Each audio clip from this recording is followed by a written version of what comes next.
Angkat gampang rambut. Isin yo. Isin ngopo? Ya wis tak omongke. Sebelum kalian lihat video ini jangan lupa subscribe. Oke? 1, 2, 3, oke. Jadi temanku itu beberapa ya udah ada yang pernah di Jepang. Tidak itu? 3 tahun.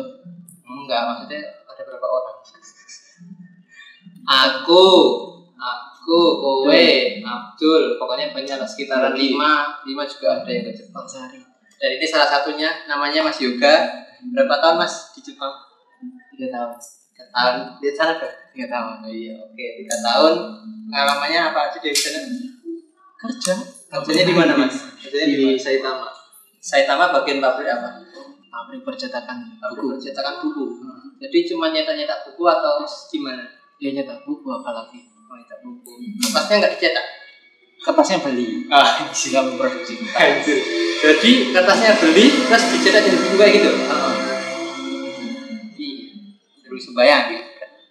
Oke, terus gajinya berapa Mas? Iya, kalau kamu ngomongin gaji. Tabu. Iya. Persyaratannya kalau mau ke sana itu gimana? Sehat jasmani rohani. Enggak, maksudnya sebelum itu yang harus dipersiapkan itu apa? Les atau gimana? Ya, kursus bahasa Jepang sendiri. Banyak yayasan yang sudah tersedia di Indonesia. Infonya banyak. Infonya banyak di internet juga banyak ya Mas. Tapi cara untuk memilih LPK-nya itu ataupun lembaga penyedia penyalur tenaga kerjanya itu yang trusted itu atau yang misalnya yang nanti benar-benar berangkat itu kayak gimana? Dilihat dari track recordnya ya kan bisa diketahui nih. Ini yayasan ngirim langsung apa dikirim lagi murid-muridnya gitu. Kalau yang kirim langsung juga perlu dipertimbangkan biayanya berapa. Kira-kira butuh waktu berapa lama untuk berangkat. Tapi rata-rata untuk lesnya itu sendiri pengalaman Mas Yoga ya? Mas Yoga ini berapa tahun? Saya sendiri kursus 1,5 tahun. 1,5 tahun ya? Lumayan lama juga ya. Tapi untuk biayanya gimana Mas? Untuk biaya sekitar 25 juta. Sekitar 25 juta itu cuma dari sininya tok atau itu udah include berangkat ya gitu. Jadi di sana kalau untuk yayasannya sendiri untuk pendidikan itu sekitar 13 jutaan ya. 13 jutaan. Tadi kita udah ngomongin ya tentang gajinya berapa Mas? Tadi lupa saya. 13 juta ya? Segitu. Segituan. Untuk yang tertinggi berapa? Ya segitu. Nggak mungkin. Ini nggak mungkin. Tertinggi 20 nyampe nggak? Nyampe 20. Kalau lemburnya banyak ya? Lemburnya banyak. Terus apa lagi yang tadi ya? Tadi berangkatnya udah, gajinya udah, pengalamannya di sana dapat ya Mas. Maksudnya apa yang bisa didapat dari kalau kita ke Jepang itu selain duit tuh yang dapat apa? Ya disiplin dapat, cara kerja dapat, gimana kita harus mempersiapkan apa yang harus kita lakukan hari ini. Jadi kerja hari ini udah tertata gitu dari awal, tahu tujuannya apa aja. Apa ya, aku sebagai temannya itu udah nanya dari dulu, jadi kalau mau buat video kayak gini agak bingung. Apalagi kita tanya dia.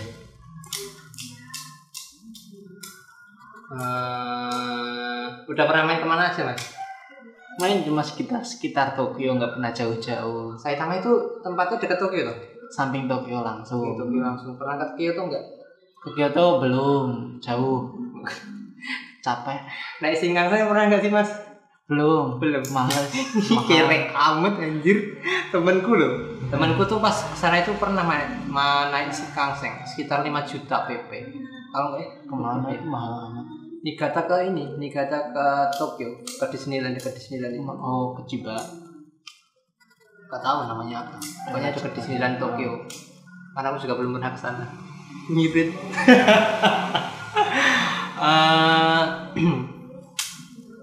Pertanyaan umum aja yang saya tanyain ya. Jadi untuk yang cewek ya udah.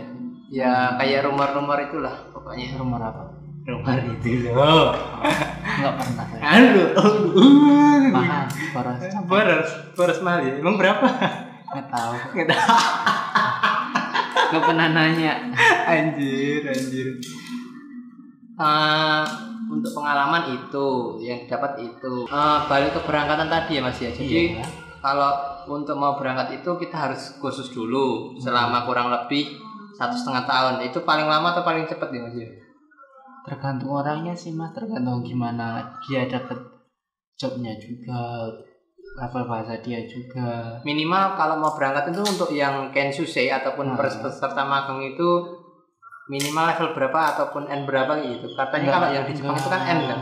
Nggak ada levelnya sih sebenarnya. Kalau Kensusei itu standar bawahnya itu nggak ada, tergantung perusahaannya mau menerima apa enggak. Walaupun baru belajar 2 minggu bahasanya juga, kalau udah mau menerima ya udah. Oh, jadi meskipun kita cuman bisanya yes atau no gitu juga diterima? Tergantung perusahaan, bisa saja diterima. Oh. Karena orang-orang dari luar negeri seperti Vietnam atau Cina pun kayak gitu, hanya bisa iya atau tidak pun tetap berangkat. Oh pantesan teman saya yang dari, kan pas saya satu PT itu nggak cuma dari Indonesia ya guys ya. Jadi ada beberapa orang itu dari Vietnam dan bahkan juga ada dari Filipina sama mana lagi ya lupa saya. Pokoknya yang terkenal itu ataupun yang banyak populasinya itu Indonesia, terus Vietnam, terus Filipina itu yang terbanyak ya. Jadi mereka itu malah kayak saya rasa itu kan kalau saya pas mau berangkat itu persiapannya sekitar 2 bulan. Tapi kalau masnya ini kan karena dari LPK dan dia memilih-milih ya. Kayaknya kamu milih-milih ya? Enggak, emang usianya belum memenuhi syarat untuk kerja saja, jadi agak lama belajar bahasanya. Kayak gitu. Berarti ada faktor-faktor lain dong, kayak usia itu syarat. Syaratnya kalau mau ke sana itu syaratnya apa aja emang? 19 tahun ya usianya. 19 tahun, terus udah ikut LPK itu. Iya. Untuk bahasanya nggak terlalu pengaruh ya? Maksudnya bisa tergantung perusahaan dan ketentuan LPK juga kalau bahasa mah. Ketentuan LPK yang harus digarisbawahi, maksudnya harus kita patuhi itu kayak gimana Mas? Gimana kayak kita ngelamar kerja pada umumnya gitu? Pada umumnya aja sih syarat-syaratnya. Spesial. Tapi kalau kita mau ke sana itu juga berarti buat CV pribadi atau gimana? CV ntar dibuatkan sama LPK-nya, jadi kita ntar dibantu buat membuat CV-nya. Kayak itu juga dibantu sama guru saya sendiri gitu. Kayak gitu ya. Oke, berarti syaratnya harus sudah 19 tahun ke atas. Ya. 19 tahun ke atas, ikut Danau Biru Penyalur ataupun LPK tadi. Ya. Terus nanti di situ udah dibantu semua ya? Sudah LPK sudah menyediakan semua jasa, jadi kita tinggal belajar saja. Enak banget ya, tapi bayarnya 25 juta itu. Jadi 25 juta tuh enggak sekali bayar gitu. Gimana ya? Per bulan kan, yang untuk pembelajaran itu dicicil per bulan gitu. Terus yang kalau udah dapat job, udah wawancara, baru itu masuk ke yang sisanya. Oh, jadi nanti kalau misalkan kalau kita udah dapat job dan udah berangkat itu cicilannya bisa di sana juga gitu?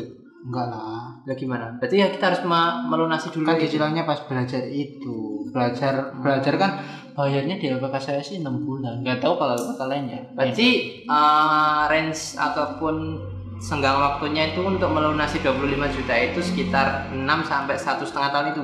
Iya. Kan minimal kalau mau berangkat itu meskipun ada job kan gimana? Belajar itu 6 bulan, bayarnya setelah 6 bulan itu digratiskan gitu. Oh, pembayaran setelah 6 bulan itu kalau lesnya digratiskan, bahasanya digratiskan.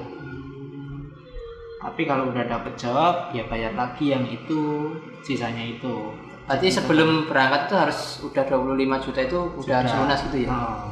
Ada metode peminjaman juga dari LPK.